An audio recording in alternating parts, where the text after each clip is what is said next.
TV Telangana news కి స్వాగతం.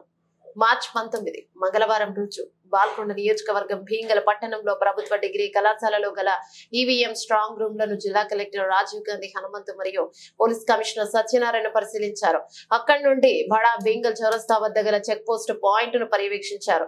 Parliament ఎన్నికలు దృష్టిలో ఉంచుకుని ముందస్తు చర్యలు తీసుకుంటామని కలెక్టర్ అన్నారు. అక్కడ ఉన్న సిబ్బందికి తగు సూచనలు ఇచ్చారు. వీరితో పాటు MRO Srilatha Bheemgal, CI Srinivas Bheemgal, SI Haribabu కార్యక్రమంలో పాల్గొన్నారు.